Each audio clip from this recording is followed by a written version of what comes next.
Hello everyone, welcome to a very exciting masterclass session for ATL Tinkerpreneur.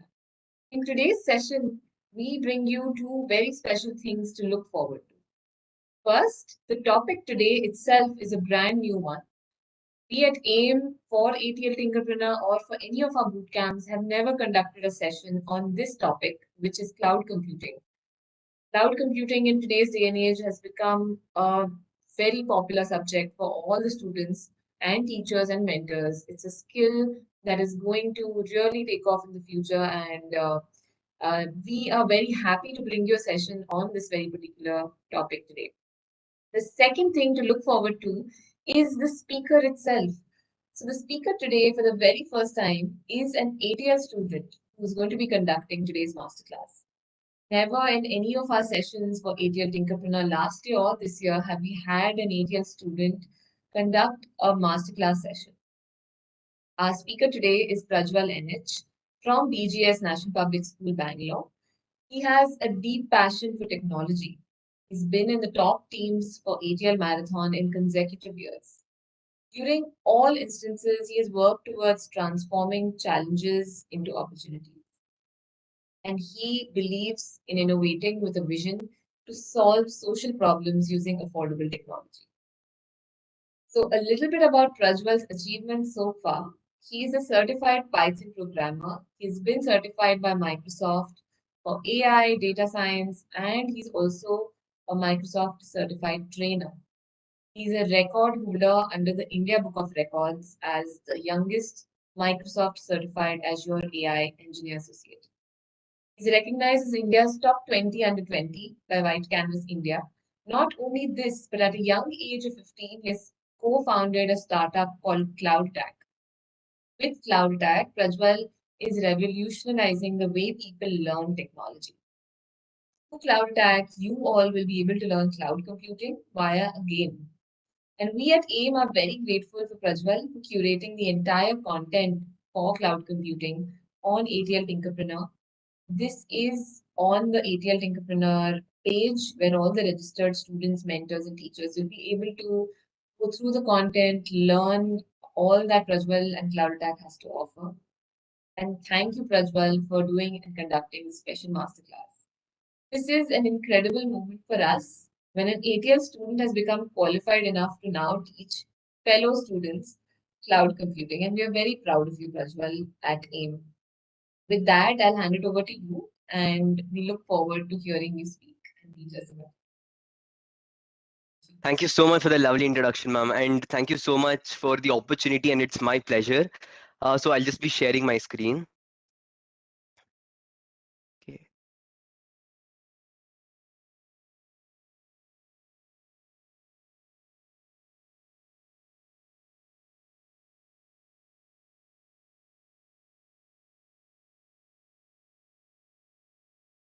Right. So just to confirm, is my screen completely visible?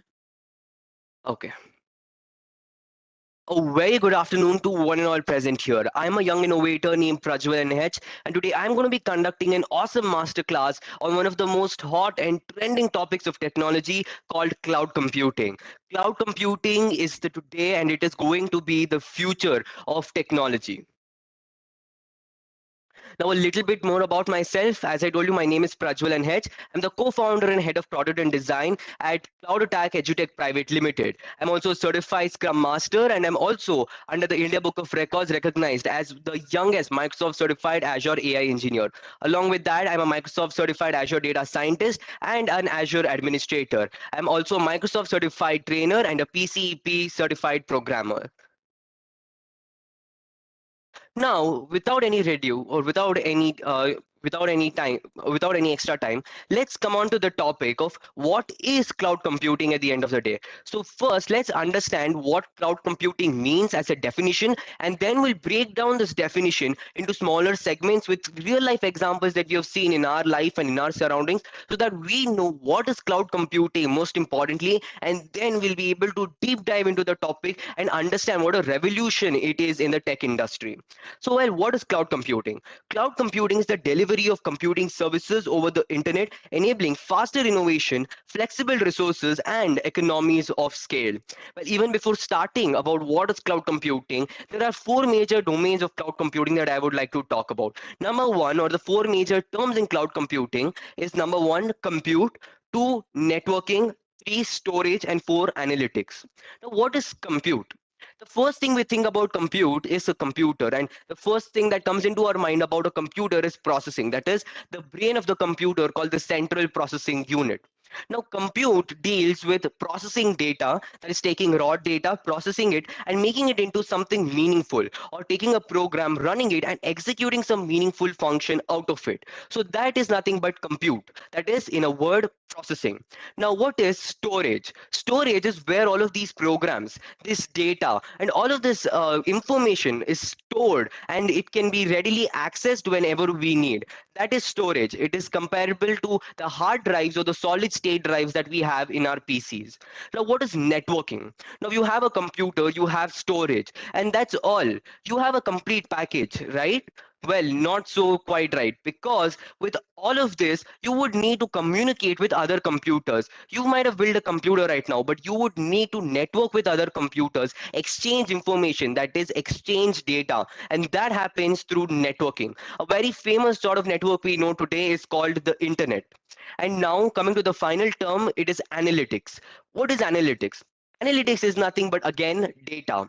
Analytics is data about your service, about what you're offering, and about the health of the service that you're offering. Analytics is very useful to cater to demands and to understand demands. It is very useful to understand how customers react to the service that you're providing to them.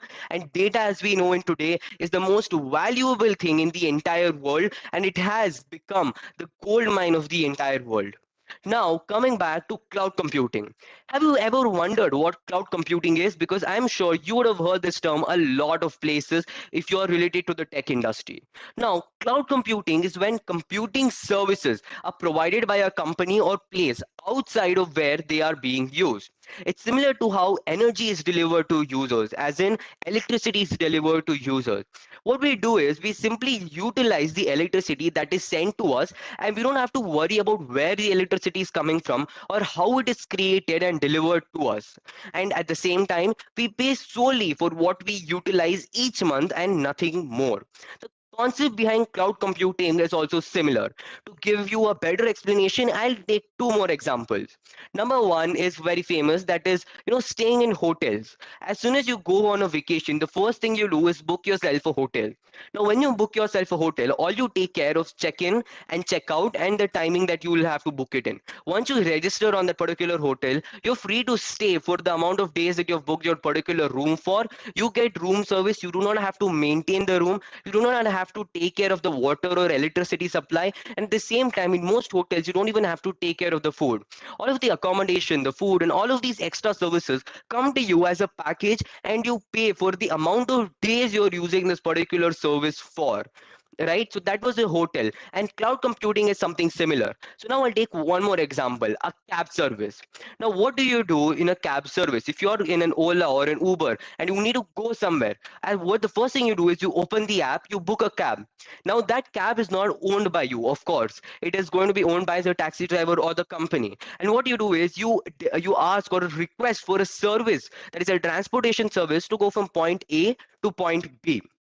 Now, as soon as the cab comes, all you do is sit in it, and then it takes you from place A to your destination, and then you get off, and you pay the particular cab driver a fare that was charged for the amount of time you sat in the car, and at the same time for the amount of distance that particular cab driver took you for. So this is basically the entire core concept of cloud computing. That is renting out resources instead of you buying them and instead of you maintaining them. If you do not travel very often, it is advised that you actually travel by cab, because you don't have the maintenance. You don't have to pay entire lump sum amount for a car if you're going to just park it in your garage.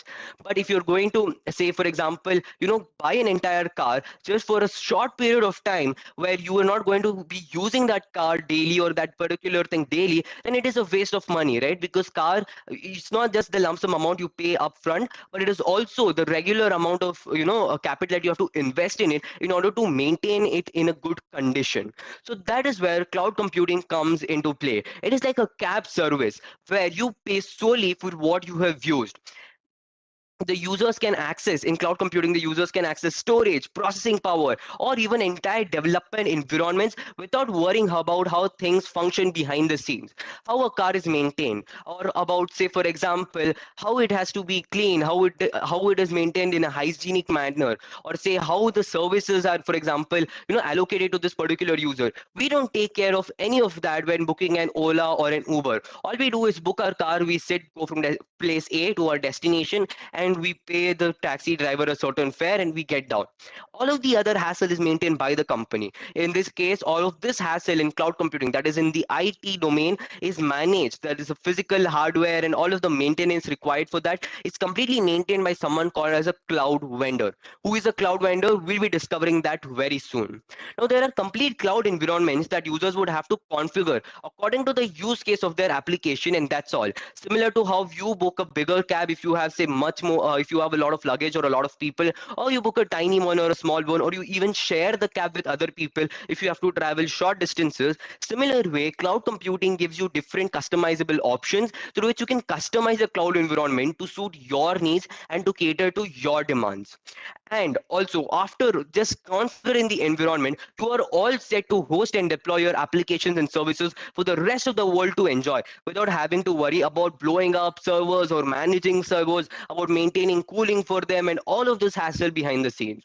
In the simplest terms, cloud computing means storing and accessing data or programs and services over the internet instead of your computer's hard drive and CPU. So that is the beauty of cloud computing. Now let's look at another very famous question. I had this question when I started my journey on cloud computing too. Why is it called the cloud? Now, when we think about the cloud, the first thing that comes into our minds, especially our, students' minds, is the clouds we see in the sky, the big fluffy clouds we see in the sky that causes rain, all of that.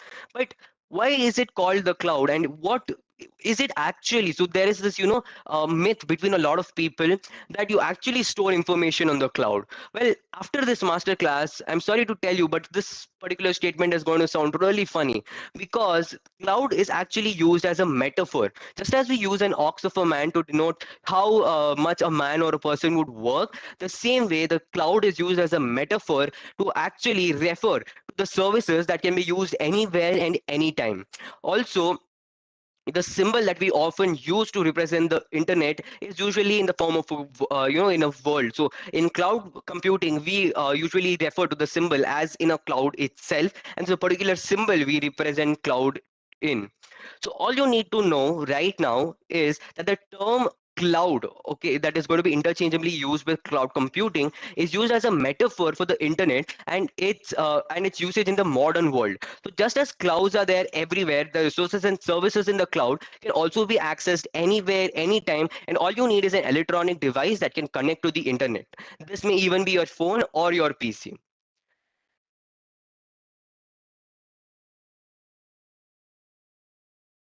Now, another common question that comes to us is, why is cloud computing necessary?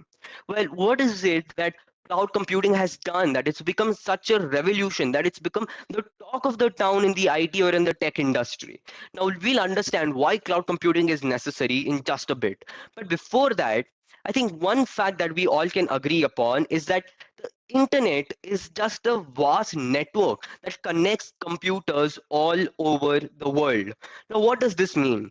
This means that the internet is incomplete without computers. It is just a network that connects computers together, but the main units of internet again are computers. The internet is incomplete and it is equivalent to nothing without computers, because all it does is connects one computer to another, one and that one to millions of other computers, etc.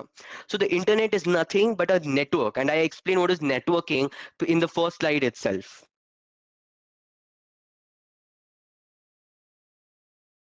Now, one more thing we can agree upon is that applications at the end of the day, right? They need to be stored and processed somewhere. Now, applications. So, for example, if you open your web browser right now, you type www.amazon.com. Now, this application, the web page that you're seeing, the website that you're seeing, it is not stored on your computer, correct? And but then where is it stored and how are you being able to access it? Well, it is not stored on the white clouds that we see, but it is stored on a cloud environment, or it is stored in a data center, or to be more specific, it is stored in a server.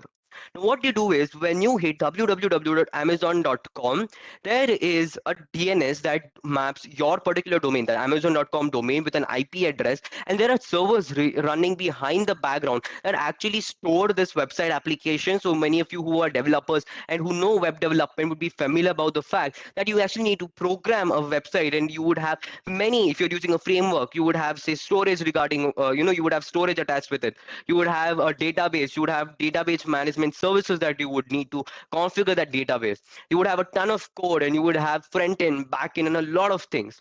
Now, what happens when you actually go onto this www.amazon.com is you contact these servers, and these servers actually process that website for you. It renders out that website for you. It gives information that the browser, your browser, can understand. That is, it transports information from the servers to the that to your web browser through the medium of the internet.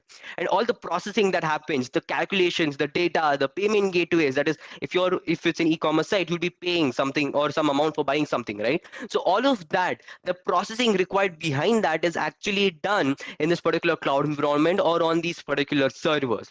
That is, an application would need compute, that is nothing but processing. It needs storage, and it needs a network. Irrespective whether you're running this on your PC, whether you're running this on a server, it needs a place to run, to render, to process, and to store information. So after these two facts, we are pretty clear about why cloud computing would be necessary, and about, say, for example, why cloud computing is a revolution. But let's dive a little deeper. Now, let's look at actually how does the cloud help? So cloud computing is nothing but the delivery of computing services over the internet by using a pay as you go pricing model. Now, what is a pay as you go pricing model? It is also called as a consumption based model, and we'll be talking about this later on in the session very soon. Now, what is the advantage of the pay as you go model? First thing that it does is that you pay only for the services that you use. This helps you in lowering your operating costs. You can run your infrastructure more efficiently, and you can also scale your infrastructure as and when your business needs it.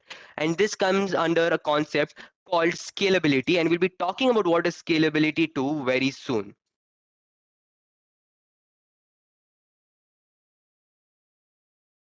Now let's compare life before and after cloud computing.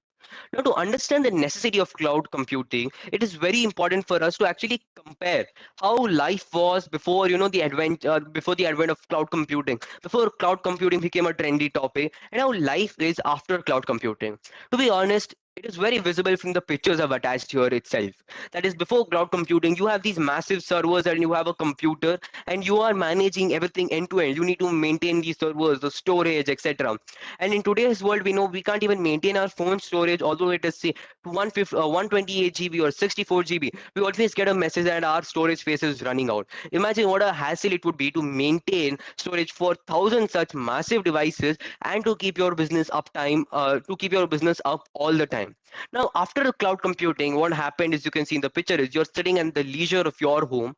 Okay, you are uploading files, you're uploading documents, you're uploading information, images, data onto the cloud. You're using their processing. You are being able to process applications much faster only through the internet. Now, this was a small cream layer. Let's dive deeper. Now, let me tell you a story. So I am a person who loves stories, who loves to listen who loves to learn through stories as well. So before that is okay, so let's suppose that you own a software company that employs hundreds of people who make programs for businesses and corporations.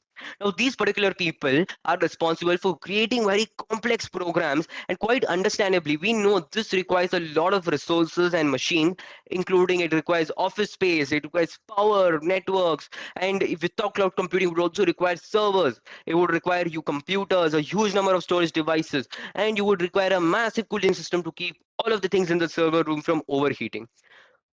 Now, this was an instance of life before cloud computing. That is the last part that I told you about keeping a server room from overheating and maintaining a server room or a data center. Now, let's look at the challenges that you would face without cloud computing in more detail, because if cloud computing is so revolutionary, then it must also solve a revolutionary problem. Necessity is the mother of invention. If cloud computing was invented and it is such a big thing now, that means the necessity behind it was much more bigger. So in a world without cloud computing, you would have to purchase a huge amount of computing infrastructure, that is nothing but huge computers or servers based on what you assume your usage for and sales would be for that particular given year or time. And the problem behind this is you would predict your sales, you would predict your demand. And sometimes what you would do is you would overbuy these particular resources or the computing resources. And we know that computing resources come very expensive. A server is very expensive and the prices are just unimaginable. So if you're buying this, you're going to be wasting a lot of capital. That is, if you're overbuying, if you go above your demand, much above your demand or current demand, and you have, say, servers lying in a corner of your data center, they're not doing anything, that's a waste of capital right there because you've overbought them. But at the same time, let's say this person is scared of overbuying. What he might end up doing is he might underbuy the amount of quantity, or he might underbuy. That is, he would underestimate his sales, that I have just started and I don't think I'm doing something so big. So let's do one thing. We'll buy only one or two servers and we'll keep a small server room and we'll keep it there. We'll scale it up as the business becomes bigger and bigger. What if that particular website was something like Amazon that became a massive hit within a very less period of time? So the demand or the particular the demand for that particular service or the business instantly shot up. And now since he's underestimated his sales, he's not able to cater to the demand, he's not able to serve his customers properly. And also, uh, after you acquire all of these resources, you need a whole team of qualified professionals or experts to install, to configure, to test, to run and maintain this entire setup. This setup is often referred to as an on-premises data center. So this is referred to as something called as an on-premises data center. Breaking the words down, on-premises means that it's going to be there with you, and we're all pretty sure about what a data center is. It is a collection of, a room or a particular infrastructure that contains many servers and computing infrastructure. And also, all of this has to be bought and stored in your physical location. That is, if you're running an office, you would have to store all of this in your particular office, beside your office, or in your private space, or in your physical property. Now, we can relate this particular task to actually setting up an entire electricity generation plant just beside our home because we want electricity. And now, what we normally see is not this. But imagine a world where you do not have a centralized, electricity generation plant. Rather, each and every household has to have their own small electricity generation plant just because they want to light a tube light at their house, just because they want to enjoy seeing TV. And guess what? They are responsible for maintaining those small electricity plants. They are responsible for supplying the coal or whatever resource that is required. They are responsible for actually maintaining and updating that particular plant as in when you, say for example, need more electricity. For example, in the summers, if you're using AC, you would have to set up an entire plant just beside your home, one more, just because you're going to be using extra electricity during the summer. Now this is a big hassle, right? And needless to say, setting up and running a software company, that is coming back to cloud computing, if you want to run a software company without the world of cloud computing, you would burn a mountain sized hole in your pocket. In fact, it's actually highly unlikely that anyone could even sustain a company on their own without cloud computing, provided that they aren't one of the richest people present on the world. And that's where only a handful people, that is a handful of IT companies with the backing of many wealthy investors who were actually operating before the dawn of cloud computing. Now, we've seen about all the problems, we've seen about the necessity, right? Let's look at the invention. Let's look at what cloud computing is and how cloud computing solves this particular problem. The first thing is all this that I told you, right? The hassle that I explained about, just because you want to host a website like Amazon, you bring up servers, you invest a lot of capital into it, you maintain it, you get people for managing it. Now, all of this put aside, let's look at how cloud computing changes this entire scenario. Now, you want to host a website, and we'll actually do this practical in the hands-on session. Now, imagine you want to host a website. What are you going to do? Instead of buying servers, instead of maintaining them, instead of keeping lump sum amount of capital with you, what you're going to do is you're going to go to your PC, you're going to open your PC and log on to a cloud service provider portal. That is, cloud service providers, as I've told you, we're going to be covering later on in the session, but just a heads up, it can be Azure, AWS. I think these are very famous names that you would have heard of. So you would go to your web browser and go to something called www.portal.azure.com, for example. What you do is you log in, and right there on your computer, on your web browser, you configure the hardware that you require. That is, this is the hardware, this is the amount of compute resources I would require, this is the power I want those particular resources to have, and you would actually rent this configured hardware virtually. Now, virtually here has a very, very, very important significance. What do I mean by renting this virtually? It is not similar to renting a home, or say going to it is not similar to renting a home where you actually stay there. What you do is you rent it virtually. Means you are not going to have any of that infrastructure that you have rented with you. It is not going to be beside your office, in your office, at your home, at your garage. Rather, it is going to be in the data center of the cloud service provider. Yes, you would rent this virtually from there. You tell the cloud service provider that these are the resources I want, just through a web browser, that is their particular website or portal, and you have that particular resource made readily available for you instantly. Also, this means that you are not responsible for maintaining the physical hardware, and it is not stored on your property. That is, if a server is overheating, if a server has gone down, if there is some short circuit in some server, you do not have to take care of it.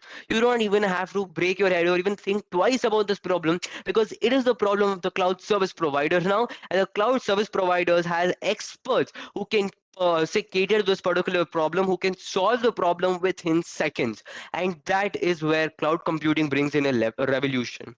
Now, after all of this, what you can do is, you have configured your compute, you have configured your storage, you have configured your hardware. That is, your cloud environment is ready. What next? You start using the cloud environment. What you can do is you upload your software to the cloud. That is, I'm referring to the database segment of the cloud. We saw storage. And later, what you do is you set up the processing power it requires. Okay, you set up how much, say, we have these processors that we have in our PCs. You have an Apple M1 chip, you have Core i5, i7, etc. So similarly, you set up the processing power, that is the power of the CPU that you want for your particular computing instance, and you also connect it to the internet. So you have a storage here, you have compute, and and finally you have networking in the form of internet. Now, guess what? That's all. Your application is ready, live, and it is deployed for the entire world to enjoy. So if you want to if you want to upload your website, you can share a URL that you get with the rest of the world, and they'll be able to use your website, see your website, and they can explore the joy that it offers, and they can look forward to your services as well. So we'll be deploying our own website very soon. Also, one thing to note is that you would still need to manage your software. That is, you would still need to manage your underlying so you not need to manage your underlying hardware, but the software that is over that hardware. That is, you've put your web page or website, for example. That website is still going to be programmed by you, and you would still have to take care about that website. You would have to release time to time updates, because we know, as if anyone is coming here from the developing background, we know that no product, no application or website is perfect on the first release. It always has a lot of bugs that we discover when people come onto the platform. That is where again analytics comes into play. So there are a lot of bugs that we discover, that over a period of time we fix, and then we launch new releases. So the software that we have to manage is our responsibility, because we are the people who've created it, we are the people who've uploaded it. But however, the underlying infrastructure is completely taken care by the cloud service provider. Also, another point to note is that since the traffic and the resources used by an application vary from time to time based on its users' behavior, you can now easily scale your hardware without having to buy or sell servers. Now, what is scalability? We will cover this in very deep very soon. And now, what am I referring to here? So, if you have an on-premises data center, as I told you, if you are not using some servers, it is going to be lying in the corner of your data center collecting dust. Yes, all of the money, the capital you have spent on it is going to be collecting dust there doing nothing. Whereas if you say, for example, need there's a lot of demand that's coming onto your service, you don't have enough infrastructure to even cater to the demand. Imagine this: a person logging on to www.amazon.com, he needs to spend 10 minutes only to see the website. I, as an honest user, I would tell you, I would just close the tab and never open the website in my life again. Whereas if Amazon.com, for example, loads like this within seconds, within a snap of a finger, you search for a product and you receive the product, specifications or the recommendations for your search query within seconds. That is an experience that a user would enjoy, that a user would love. And also, when you don't need the resources, right, you can't do anything with them. You can't go and sell them to some particular person. That's again time taking. It's again going to take your effort. And even if you sell them, you might need them back. So this continuous process creates a very big hassle for a lot of companies. Now, this process can also be configured to work. So what you can do in cloud is, as I told you, you can scale. So if your demand increases, right, if your demand increases, you can add more resources, you can add more services with just clicks of few buttons. And when the demand decreases, you can remove all of those resources again with just few clicks of buttons. Now, you do not have to do this every time as well. You can auto configure this. That is, based on the demand, based on the number of visitors on your website, it will automatically upscale and downscale the resources that are required. Upscale and downscale means it would either increase the capacity of that particular server, and it would also multiply by adding more servers onto your cloud environment. And at the same time, when say the people move out from your website, they start closing your website, and say for example, even in a day, in the night time, a lot of websites are not used, right, and you're catering to customers only in a specific region or country. So in the night time when those services are not used, why would you be paying for them? Why would you want to pay for running all of those services at that particular point of time? So you can auto scale this so that in the night time automatically your compute resources or your compute instances come down. That is, the downscale, the number of servers that are being used are decreased, and the server size is also decreased. That is, the amount of RAM or the amount of, say for example, processing power that it is used is also decreased. Now, this was a crux of the steps that are required, but it does explain the necessity of the cloud. To put it in another way,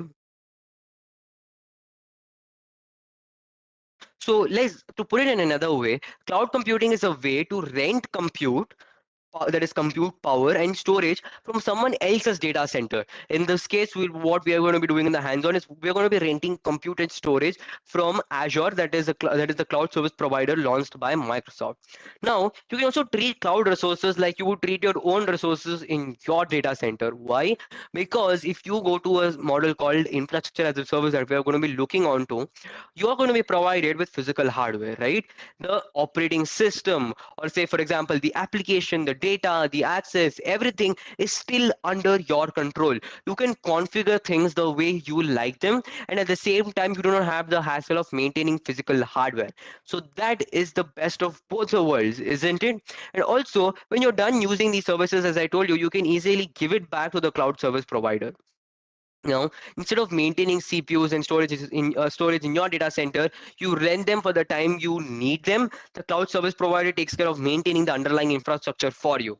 And the most important thing is the cloud enables you to quickly solve your toughest business challenges and bring cutting edge technology to your users. And at the end of the day, what a business wants is to keep their users happy. That is exactly what cloud computing does. Now let's look. So I've been using this word called cloud service provider a lot of times throughout the session, and I gave you a heads up about what it is. But a cloud service provider is not only that small of a topic. So let's dive a little deeper into this particular topic. So first thing you can see is you can see the top 10 cloud service providers on the right hand side, and on the left hand side I'll be telling you about what a cloud service provider actually is. Now, cloud service provider is nothing but a vendor. that offers cloud-based infrastructure. One second. So now, okay, so cloud service provider is nothing but a vendor that offers cloud-based infrastructure or storage services. That is, the provider handles all of the maintenance in the cloud environment, as I told you. And so the customer, that is, if I am going to say I am a businessman or I come from the tech domain or whatever, I am a person who wants to host a website, and it's not only limited to a website; it is limited to any tech service or any technology service that I want to host. What I will do is I will not worry about the data and the application. Okay, that is, I will not worry about maintaining the uptime of the application. I will not worry about whether my data is secure or not, because all of that is taken care by the cloud service provider. The security, be it the entire underlying infrastructure, that is all the hassle of the cloud service provider.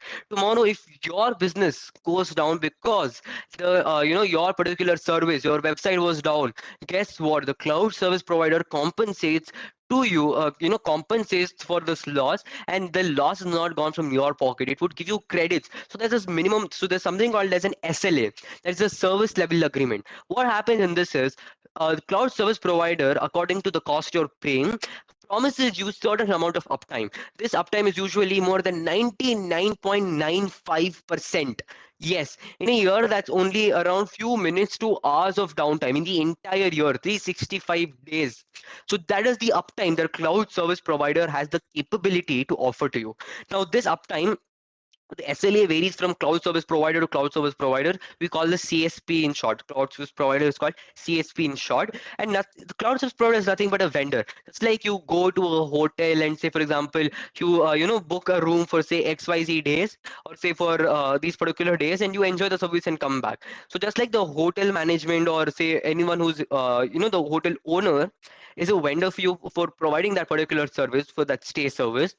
And so the same way, cloud service providers are a vendor that provide you with computing services, or with resources, or infrastructure that you can rent out and give back as and when you wish. So each cloud provider will have their own selection of services to choose from, but the basic services that are provided by all cloud providers are the compute power and storage. So these both are the most basic services that all cloud service providers provide. And compute power is how much processing your computers can do, that is how much data they can process from time to time for a particular time frame. For example, when buying a home computer, you may choose a computer with say 8 gigabytes of RAM, and the latest processor to run the software you need today.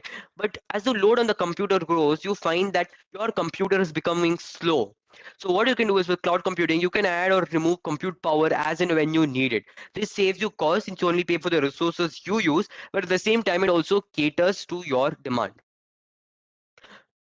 So now some famous examples of some cloud service providers are: number one, I told you in the starting itself, Amazon Web Services or AWS.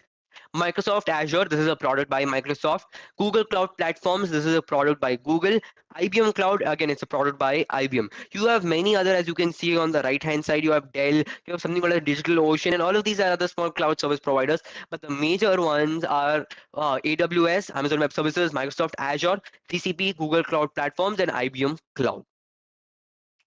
Now, I told you that we are going to be talking about a term that is nothing. So what we're going to be doing is, going to understand about something called as a deployment model. Okay, so what is a deployment model? A deployment model is how you configure a cloud environment, and you configure where it would run and how it would run. So that is nothing but a deployment model, how you deploy your cloud environments. So there are majorly three deployment models that we are going to be talking about. Number one, a public cloud. Now, what is a public cloud? We're going to be covering this in a little, fast manner, because this is something very easy to understand, because I've been explaining this from the past couple of minutes. So what is public cloud? Public cloud is nothing but owned. So it is services that are owned by a cloud service provider. All of the infrastructure is owned, and what you do is you rent those services, pay for how much you've used, and you access these services via a secure network connection, typically over a secure internet, over that is internet, that is say an HTTPS website, etc. Now, as I told you, all of these physical infrastructure, etc., is maintained by a cloud service provider, and it is there with the cloud service provider. You don't have to take care of the maintenance for all of these physical infrastructure, that is the servers, the storage, database, etc. Now, what is private cloud? So, private cloud, I would like to quote here, it's also called as the fake cloud. Why? Because it has certain characteristics that does cater to the definition of cloud, but it also has some characteristics that actually go out of the cloud computing definition and actually goes against its principles as well. So, let's understand what private cloud is. As the name suggests, it's private. So, in public cloud, it was public. That is a lot of people. So, you have data center in Azure. So, it's not only your resources or your application that is going to run. You would have thousands and millions of other businesses who are actually running their application on the Azure data center, right? So you're going to be sharing these resources with those particular businesses as well. Definitely, Azure takes care of the problem that and it caters to everyone's demands. But at the same time, you're going to be sharing the pool of resources with a lot of other companies as well.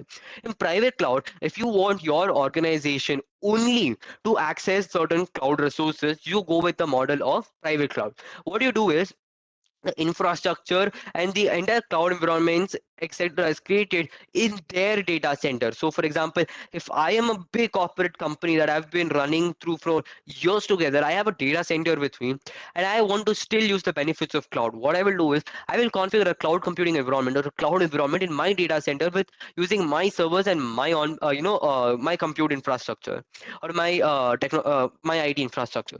So what an organization would be responsible for in a private cloud is, first they would be responsible for operating the services that they are providing. That is, if say for example a company is providing a service in terms of an email or a website, they are going to be responsible for the uptime. They're going to be responsible for almost everything that is going to be that deals with any physical hardware. Also, it does not provide access to users outside of the organization. For example, if you for example famous example that we would have is intercom. So intercom is an a mobile network or say a network that you can use in a particular defined area. So it's, for example, the landlines we use. We can call anyone in the apartment, but we can't call a number that starts with +91 or anyone else in the country. You can cover only certain amount of people. Only certain amount of people have access to that network. Similarly, in a private cloud, only certain people, that is people working in the organization usually or the organization's client, would be having access to this cloud environment. So that was public and private cloud. There's another model called hybrid cloud, which is known as the best of both worlds. Now, let me tell you a scenario. So, as I told you, you're a legacy company. That is, you are a very old company that's been running on for more than 100 plus years. And when you started, you didn't have this concept of cloud computing. You had wealthy investors backing you up. So, you set up an on premises data center that you have with you till date. You're maintaining it. At the same time, since you're an old company and you're still catering to old clients, you have a legacy application. That is, your application actually requires certain things that would only run on your on premises or the current cloud environments do not offer. But at the same time, you have other applications with you as well that you want to scale. That is, cloud computing, as you know, that is a public cloud, gives you the advantage of scaling as much as you like, okay, and whenever you want at any time. So you want to scale, that is, you want to have the benefits of the normal cloud environments that you've been talking about all this time, and you also have your on-premises data center that you cannot let go of. As I told you, it is very hard to sell a server or an entire data center as it is. No company would do that. So what would you do in that case? You adopt a model cloud called as the hybrid cloud, through which you have your on-premises data center as it is. But for example, when the demand increases, when your on-premise data center cannot cater to that demand, you shift on to a cloud environment and you scale there. So as when the demand increases, the demand will be taken care by the cloud environment, and the load is not going to be there on your on-premises data centers. At the same time, you would have some services that are legacy applications, that are old applications running on your on-premises, but the new applications you're developing for your new clients can also be run on these new cloud environments. That is, they would be new applications, so they would be using the latest technology that is supported by these cloud, public cloud environments. So you have both public cloud and private cloud, and when you make a perfect combination of them, you get something called as the hybrid cloud. So hybrid cloud is used in an instance where you have an on-premises data center you don't want to let go of, but you still want to enjoy all the benefits that cloud computing or the public cloud offers to you. Now let's look at something called as the cloud model comparison. So in this particular instance, we're going to be seeing the differences between public cloud, private cloud, and hybrid cloud. So we're going to be scrolling through this a little quickly. So the first thing in public cloud is you don't require any capital expenditure to scale up. That is, since you're not paying any cost upfront, you do not need a lot of capital to just cater to increased demand. At the same time, applications can be quickly provisioned and deprovisioned. What does provision and deprovision mean? It means that if you want any physical infrastructure for your application, you can easily provision that particular infrastructure. That is, you can easily tell Azure or any cloud service provider that, you know what, I have this particular event, so I need more infrastructure. My the demand for my application is increasing, my business is growing, so I need, say, more infrastructure. Or when, say, for example, the demand decreases, you can you tell the cloud service provider that, you know what, my all of these servers that you're associated with me, these 10 servers, I'm using only 5 of them. So do one thing, remove the rest of the 5. So you can easily provision and deprovision. Obviously, you're not going to call cloud service provider. This is all going to be done with the ease sitting at home with your web browser and just through a portal. Now, in the private cloud, what you're going to be doing is the hardware, etc., has to be purchased, and you're going to be maintaining its startup and the maintenance, etc. You're going to be taking care of all of that. You're going to have upfront costs. You're going to be paying for the hardware. At the same time, organizations have complete control over the resources and the security. So if you are owning a data center, it is your responsibility to not allow any unauthorized personnel to actually enter the data center and hamper your servers or the continuity of your services, right? So you have this greater control of security. Since the servers are with you, you can see the health state of the servers and you can maintain it. So it is like, you have a car, so since it is with you all the time, you can maintain it as you like. If you want, you can clean it whenever you want, and you can get the best service out of it. And at the same time, organizations are responsible for hardware maintenance and updates. So that is, say, for example, the Apple M1 chip just came out and it was much faster than any other chip in the market. So that is what Apple claims. So now you are excited after seeing this advertisement. You want that Apple M1 chip, or you want a similar processing environment where you get that processing power that an Apple M1 chip offers. Now you are going to be responsible for changing the physical infrastructure that is directly going to the server, standing in front of it, changing the entire, say, CPU from time to time, or upgrading that particular thing. At the same time, as I told you, storage. If you can manage storage on your phone, think what a hassle it would be to manage it on an entire data center. But the advantage is you always have control over the storage. That is, if, say, you don't have internet connection, you don't have any, or you are having any sort of problem, all you can do is take the hard disk. You can easily get a backup recovery, and you have the hard disk with you. So it's always, an emotion of safekeeping, that whatever I have is with me, and it is, say, near to me, and I am managing and taking care of it. Now the best of both worlds, as I told you, hybrid cloud.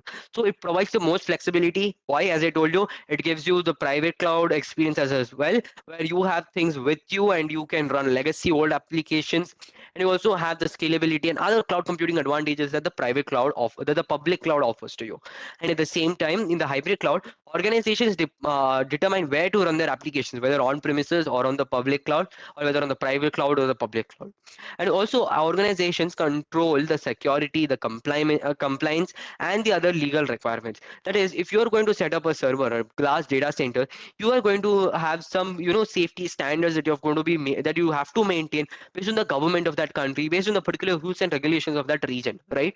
All of this in the hybrid cloud, you are going to be taking care of the, security, the physical security of your private cloud, and only the software side of the security portion in the public cloud. So you're going to be having a greater control over the security, and you're going to be able to give access better. You're going to be able to secure stuff much more better. So now, as I told you, a term that we've been referring to quite often in this session, let's finally uncover what it means, and let's actually dive a little deep into this as well. The core crux of cloud computing, about why people love it: scalability. What is scalability? Scalability refers to the idea of a system in which every application or piece of infrastructure can be expanded to handle increased load. This is also often referred to as elasticity. Now, in scalability, the idea is basically that you can actually expand, as I told you, any application or infrastructure to handle increased load. Now, for example, I'm going to be giving you an example of Flipkart and Amazon. Okay, so when you are, for example, a normal user in Amazon, you would not open the portal very often, right? You would open it only when you need to buy something. Now, Amazon decides to launch something called as a big billion day sale. Or say for perhaps Flipkart launches something called as a big massive sale. All right, where you're getting products at ultra cheap prices. Now, tell me one thing. As soon as the sale starts, a lot of customers, okay, that is the point of the sale. So a lot of customers are going to go onto the Flipkart portal, are going to go onto the Amazon website. They're going to buy a ton of stuff. Okay, and as soon as the sale ends, what is going to happen is, since all of the things that you've bought, okay, that you wanted, that the demand has been met during the sale because you're getting prices, ultra cheap prices, it is less likely that you're going to open the Amazon website or the Flipkart website in the next few days because you have everything that you need. So after the sale, as soon as the sale ends, after you've bought everything for ultra cheap prices, you are most probably not going to go back and actually open the website and buy something new. Now, did you notice one thing here? There's a change in the demand, and without cloud, it is almost impossible to cater to this demand. Now, before the sale, the demand, the line was probably pretty straight, and it was pretty normal and going on in an average condition.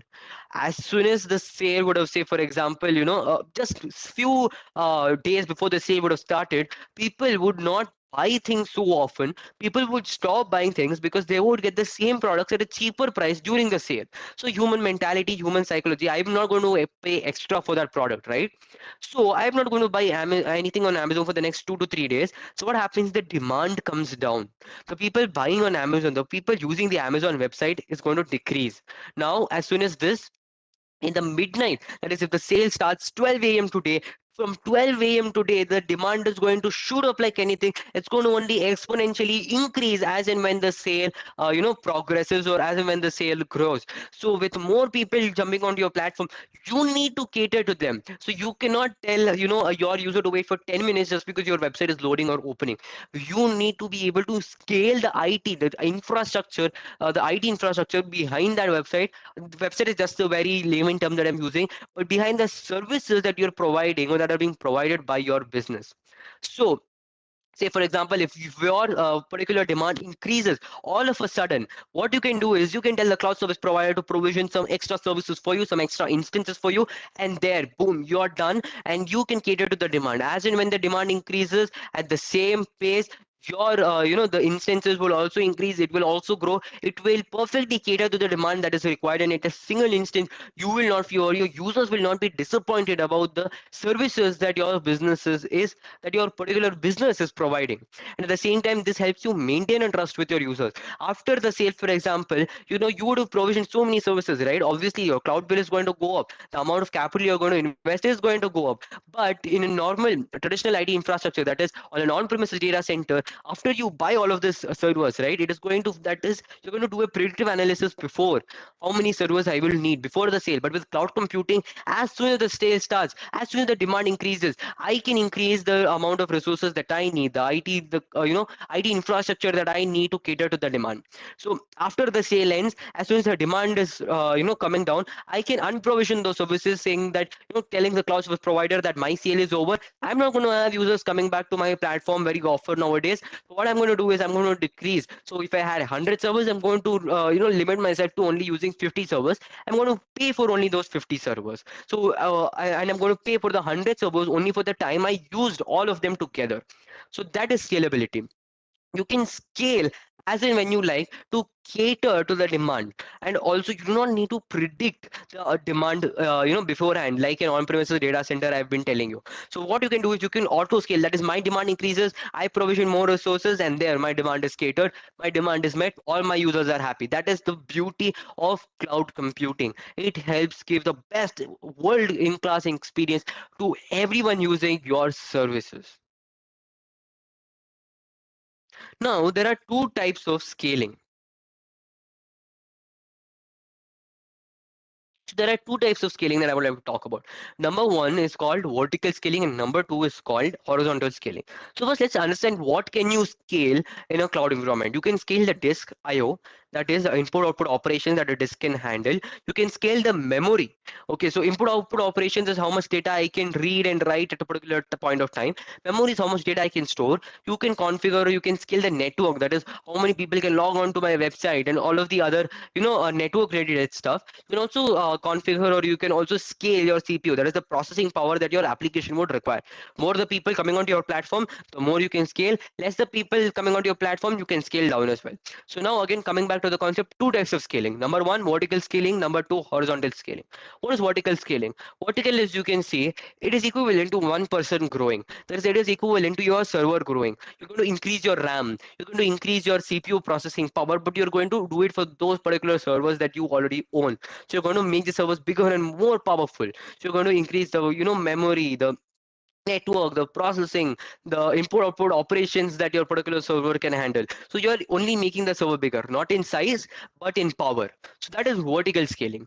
What if you come on to a deadlock situation of increasing the size of your server? Now we all know in our laptops, you have, say for example, laptops can support up to 16 GB of RAM at max, or 32 GB of RAM at max. What if I'm not able to cater my demand even after giving 32 GB of RAM? What I'll do is, it is equivalent to actually, so this is the concept of horizontal scaling. What I can do is I can just cater to another computer. I can just provision another computer. A computer, I mean a server. So when I can't scale it any further, or even if I want to, say for example, scale horizontally, what I'll do is I'll add multiple other compute instances, I'll add multiple other storage instances, instead of actually making that one storage bigger. Instead of, say for example, making your current hard disk from, say, 128 GB to say 256 GB, you will just add another 128 GB hard disk. So this is the two types of scaling: vertical scaling and horizontal scaling. And these both have their own demands, these both have their own use cases from time to time. So as you can see, the diagram represents this pretty well. You're making your server more powerful in vertical scaling, and in the horizontal scaling, what you're doing is you're increasing the number of servers itself. Now let us look at the advantages that cloud computing has to offer. The number one thing is that the cloud helps you move faster and innovate in ways that were once nearly impossible. In our ever changing digital world, we see two trends that are very common. Number one, teams deliver new features to their users at record speeds within days, hours, or even weeks. New features are there on that particular application. At the same time, users expect an increasingly rich and immersive experience with your devices and software. So as I told you, you would not like a website that takes minutes to load. You want websites to load in seconds. How is this catered? Cloud computing. So users in today's world, people are very fast, they have a hustle, they want things on demand, everything. Even for example, Netflix is a big hit in today's world, Amazon Prime is a big hit in today's world, because you can log on and see a movie as and when you require, and it takes only seconds to load, instead of going to a theater, all the transportation, etc. In the leisure of your home, you can enjoy a movie. So that is another trend that cloud computing actually very well caters to. Now, software releases, right, in the olden days that we are talking about before cloud computing, were actually scheduled in terms of months or even years. That is one small feature that would need to be developed or deployed. It would take months or years to deploy those features. Today, teams release features in smaller batches. That is, you break down a massive feature and application into smaller segments, and you launch it from time to time, from weeks to days to sometimes I've seen teams even deliver features in hours. So that is where you can actually schedule and deliver a better experience to your user very fast. And now, think of all of the ways you interact with devices that you couldn't do a few years ago without the internet, without the speed that internet offers to you today, without the speed that businesses, that any application app offers to you today. Many devices can recognize your face and respond to your voice commands. This happens almost instantly. I have a Google Home sitting beside me, and if I ask Google Home a question, now it will give me the answer in seconds. Now it is also a device that is also equivalent to a computer. It needs processing. What it does is it is connected to the internet. Why the internet? It is connected to a cloud where the processing happens. All of the data that is processed there comes back to the Google Home. The Google Home again translates all of that into speech and gives and tells me back the answer that I want to hear from it, or whatever I want to know from it. So that's the revolution of the current tech era. Also, to power your services and deliver and innovate with novel ideas and with novel user experience more quickly, the cloud provides on-demand access to number one, a nearly limitless pool of raw compute, storage, and networking components. It gives you speech recognition and other cognitive services that help make your application stand out from the crowd. Analytical services are also provided. As I told you, they provide telemetry data from your software and devices. This means it provides data about your health, the demand, about whether the demand is being catered, about the user experience, etc. Also, another thing to note is that cloud computing today is globally scalable. What do I mean by globally scalable? Say I am a business, okay? I am currently situated in India. Taking an example of my company, Cloud Attack. So I am currently in India and I am operating in India. So I receive an investment from an investor in foreign land, that is say in the US, and the term of that investor is that that particular investor wants me to expand to the US as well. Without cloud computing, I would have to go to US personally, visit the place, select a data center that I want. I would need to hire professionals to maintain that data center, to test, run, and deploy applications on the servers, to maintain the IT infrastructure. Then I would have to, all of the investment that I got from that investor would probably go into actually buying the servers in order to buy all of the IT infrastructure and setting it all up. It requires a lot of capital. Now, the beauty, okay, the absolute beauty of cloud computing is that it is globally scalable.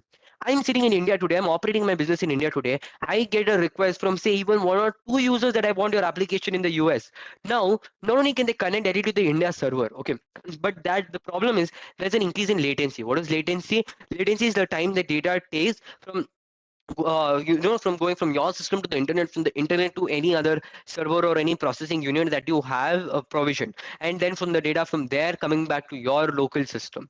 So that time, right, that time that it takes, so latency is nothing but if you're going to a website, taking too much time. In tech terms, we refer to it as taking that it has a lot of latency. All right, so the latency would be too much. What I can do right now is, okay, I have my application running on, say for example, a region in South India, a data center that is provisioned by Azure in south of India. What I want to do right now, I want to cater to users in the US. I go on to the Azure portal. I tell my cloud service provider on the website that is I configure a server or a cloud environment in East US. There, I am done. I replicate this application and I deploy it to that server, and I can even cater to the demands of one or two users, and I can increase my user base even in US, in any country of the world. So that is the power that cloud computing possesses. I can globally scale my business as and when I like it, and with absolute ease, without any hassle, using the concept of cloud computing. Also, one more service it provides is called fault tolerance and the ability to restore backups. Now, fault tolerance is a very important concept, and let's look at what fault tolerance actually is. So before that, let's actually give a small summary of the cloud benefits. Number one, high availability. Your applications are always up, your applications are always accessible to the rest of the world. Number two, fault tolerance. We're going to be talking about this very soon. Number three, scalability. As I told you, scalability and elasticity is a pretty similar term. Scalability refers to actually scaling globally and scaling your cloud environment or the compute instances, etc. Elasticity is nothing but doing this automatically, like a rubber band. The amount of tension you put, the amount of, say, the distance you pull it, you can easily actually get it back when you release that energy. So the same way, when the demand is pulled up, okay, so when the demand increases, through the concept of elasticity, the cloud computing environment that you have, the cloud environment you have provisioned, it will also cater to the demands by increasing or scaling up. And so this is something that is done automatically. So as the demand decreases, so that is, you're getting the rubber band back to normal. The extra cloud, in the extra compute resources that you have with you that are not being used in the cloud environment are going to be unprovisioned. That is, they're going to be sent back to Azure. That is, you're renting this virtually. So you're going to tell Azure, I'm not going to be using this. Simple, you're not going to pay for it. So that is elasticity. You have global reach, as I just explained to you. You can scale globally. You have a user in US, only for one or two or even 10 users, you can set up an entire cloud environment there at the leisure of your home, and you can cater to demands anywhere in the world. Also, the customer does not expect latency in your particular website, or the customer always wants the website or any application. So website is just one part of an application I'm referring to, but any application, okay, a customer always wants it to be fast. A mobile application is connected to a backend using something called as an application programming interface. All of that data exchange, everything, it needs to be fast. The world is fast today, so the customer expects less latency. So it gives you agility and also gives you predictive cost consideration. What is predictive cost consideration? So since you're going to pay at the end of the month about on basis on the basis of how much you're using, so these cloud environments, so these cloud service providers tell you that based on your demand, and this is how much you're probably, this is how much we think you're probably going to end up paying at the end of the month. It gives you a small summary or a predictive analysis of your cloud bill before the end of the month. So you have that capital reserve just to pay that cloud bill at the end of the month. And it also gives you disaster recovery and security. So what is disaster recovery? So we'll be learning this in the fault tolerance concept itself, and we're going to be covering security as well. What is fault tolerance?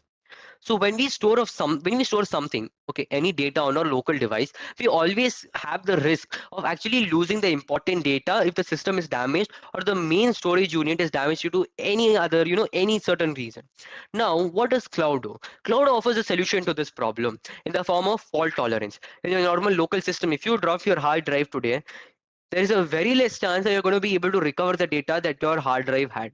Now, in fault tolerance, this is not the case. Let's look at how it solves it. In fault tolerance in cloud computing basically means that you're going to be creating a blueprint of the ongoing work, whether it is some parts of, some parts are down or unavailable. You can easily use that blueprint and say replicate your services. One, and second, you would also have some standby, servers or standby infrastructure that is only going to be activated when your main infrastructure fails to cater to that demand, or when your main infrastructure is actually unavailable due to any reason.